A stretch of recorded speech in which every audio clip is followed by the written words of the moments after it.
Ассаламағалейкум ардақты ағайын, құрметті телекөрермендер. Мұнайлы аудандық орталық мәдениет үйінің ұйымдастырылуымен өнерім өмірім бағдарламасының кезекті санын сіздердің назарларыңызға ұсынғалы отырмыз. Бүгін біздің арнайы шақыртуымызбен келіп отырған Қазақ ұлттық өнер университетінің түлегі Еркебұлан Соңғыбаев бауырымыз. Еркебұлан, қош келдің. Ассаламағалейкумдар. Ал мынау бүгін біздің шақыртуымызды құп алып, мынау қарт кәсіпкердің жағасындағы әдемі шырайлы сұхбатқа келісім беріп жатқанына үлкен алғыс білдіреміз. Талабың таси берсін. Жалпы Еркебұлан Соңғыбаевты мен танығанымен, сенің айналаңдағы ағайындарың, достарың танығанымен бүткіл жұртшылық жақсы танымайды. Сондықтан да өзің жайлы қысқаша мәлімет бере кетсең. Осы Ақтау қаласының тумасымын. Осы өнер жолына 12 жасымнан бастап келдім. Маңғыстау өнер колледжінің түлегімін.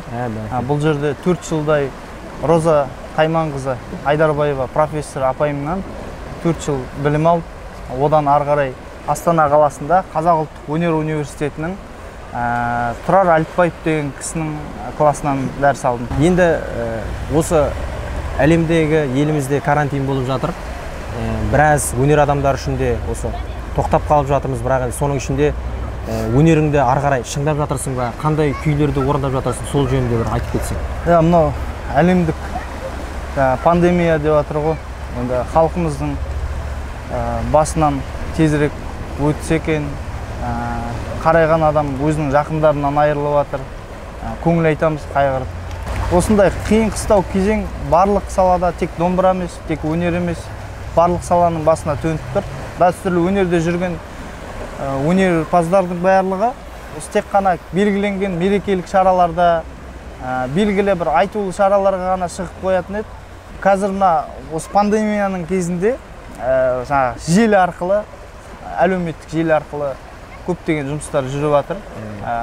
Өз басым енді YouTube канал ашып, кішкене Instagram жүргізіп, сол жағынан енді халыққа насихаттау, осы домбыраны, күйді насихаттаудың ретінде сондай жобалар бар.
Енді әлеуметтік желіден де көріп жатырмыз. Осы 2020 жылдың ақпан айының соңғы болу керек, өзіңнің шығармашылық кешіңді өткіздің. Сол жөнінде бір тілге тиек етіп айтып кетсең. Бұл енді мына Маңғыстау облыстық Мұрат Өскінбаев атындағы облыстық филармонияның ұйымдастыруымен және де сол концерттің өтуіне атсалысқан сол филармониямыздың директоры Бекбол Таңатарұлы және де елімізге белгілі дирижер, мықты музыкант ағамыз Рахат Мадреев және де сол филармонияның орынбасары Данияр ағаларымыздың барлығы қолдауымен өтті. Бұл бірінші рет осындай үлкен залда беруім бірінші рет. Ал оған дейін сол Қазақ ұлттық өнер университетінің кішігірім залдарында беріп өткен болатын концерттердің. Енді оқуың тамамдап Ақтау қаласына келдің. Осы Мұрат Өскінбаев облыстық филармонияда жұмыс жасап жатырсың, оны білеміз. Тағы да басқа қосымша қай жерлерде жұмыс жасап, шәкірт тәрбиелеп жатырсың? Бір 4-5 шәкіртім бар, құдайға шүкір. Қазіргі таңда дайындалып, жайлап өсіп келе жатыр, қолдарына домбыра ұстап. Енді қазақтың көптеген күйі бар. Күй атасы Құрманғазы деп жатамыз. Енді санаулы күй халықтың есінде де, әлі көп күйдің барлығы халықтың жүрегіне жете қойған жоқ. Ол енді күй саласының бір кенже дамуы дейміз бе, әлде күй саласының аудиториясының әлде азғантай дейміз бе, жалпы осы күй саласының кенже дамуы неліктен деп ойлайсыз? Енді көбіне біз той-томалаққа барамыз, күй тартысы болып жатады, тек қана бір құлаққа жағымды күй қалады да. Басқа күйлер тарт деп айтсаң күйші балдарға, оны білмейді, халықтың ықыласы қазір жойылып кетуі мүмкін, тыңдамай қалуы мүмкін дейді. Сол жөнінде бір азғантай айтып кетсең. Қазір енді мына шоу бизнес дамып кеткен заман ғой. Тез әрі халыққа жетімді, құлаққа жатық әуенге халық құмар. Аудиторияның баурап алатын. Тез қазір жаңадан шыққан әндердің барлығын қарап отырсаң, бір күн тыңдайсың, келесі күні уже ұмытылып қалып жатады. Bir естіледі, бір жарық етіп жоқ болып кетеді, өмірі қысқа да. Ал бұл күйлерді бір тыңдағаннан жақтырмауың мүмкін, бірақ тыңдай келе адамға өте жақын болып кетеді. Оның тарихын себебі мен орындаушы ретінде өзім кейде күйлерді репертуар таңдағанда мына күй тартқым келеді, ана күй тартқым келеді деп ойлайсың ғой. Сосын ол күй басында ұнамайды біріншісінде. Анадан естейсің, мынадан естейсің, сонымен әйтеуір өзіңе бір, мына жері күшті екен, ана жері күшті екен. Күнде әр естіген сайын әр түрлі болып естіле береді адамға. Күйдің құдіреттілігі сода. Сосын екіншіден жаңағы айтып кетіп жатсыз, ол тойларда мысалға мен Мырзағұл Теберсін, Мырзағұл Панаев деген кісінің жаңағы жиен немересі болып келем. Сонда ол кісінің енді ол кісі тірі кезде мен кішкентай болған, есім онша біліңкіремеймін, бірақ сол кісілердің өздері тойға барғанда көп домбыра тартпайтын еді. Ол себебі күйдің тыңдаушысы жоқ бұл жерде, мен сондықтан тіпті домбыра ұстамаймын деп, сондай домбыраны өте қатты қастерлейтін еді. Халыққа неге танымал болмай жатқан себебі күйдің тілін кез келген адам түсінбейді. Ол себебі баяғы тарихты қарап отырсаңыз, мына Жошыхан баласы өлген кезде естіртуі, оның екінің бірі түсінген жоқ па, тек қана ханның өзі түсінді. Және де осы жолға түскеніме өте қуаныштымын. Алла Тағала осындай жол бергеніне, өнер жолын бергеніне өте қуаныштымын.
Енді алдағы уақыттағы енді Алла қалап осы үлкен індетті жеңгеннен кейінгі жалпы соған дейінгі жоспарларың, өзіңнің армандарыңмен бір бөлісе кетсең. Осы жалпы өткен концертімді тағы да толықтырып, Маңғыстау облысының барлық жерлерін аралағым келеді. Ауылдарын, аудандарын, үлкен қалалары бар, Жаңаөзен, Форт Шевченко, Ақкетік деп атады. Осындай небір дүлдүлдер шыққан жерлер бар, мысалға Жыңғылды деген сияқты өзіміздің күйдің астанасы деп айтсақ болады. Сол осындай жерлердің барлығын аралағым келеді. Және де олмен тоқтап қалмай, Алматы, Астана қалаларынан да өткізгім келеді. Ой, бәрекелді. Енді мынау халыққа өзіңнің бір жүрек жарды, лебізіңді білдіре кетсең. Құрметті қазақ елі, мына келіп жеткен індет тезірек кетсе екен дейміз. Еліміз аман, жұртымыз тыныш болсын. Қайтқан бауырлардың, аға, іні, қарындас, апа, әпкелеріміздің барлығына иман жолдас болсын. Отбасыларына, ағайын туыстарына қайғырып көңіл айтамыз. Ауырып жатқан, сырқаттанғандар болса, тезірек айығып кетуіне тілекшіміз. Ой, бәрекелді. Ал ардақты ағайын, құрметті телекөрермендер, бүгінгі біздің кезекті күй саласына арнап жатқан бөліміміз осымен мәресіне жетті. Еркебұлан бауырымызға біздің ұжымның атынан, өз атынан шын жүректен шығармашылық табыстар тілейміз. Армандарың орындала берсін. Әлі де талай үлкен биік сахналарды бағындырып, шәкірттеріңмен асқақ армандарыңа жетуіңе біз шын жүректен тілекшіміз. Еңбегің елене берсін. Ал ардақты ағайын, жақсы күндерде жолығайық, жемісті күндеріміз көп болсын. Бай қуатты болыңыздар.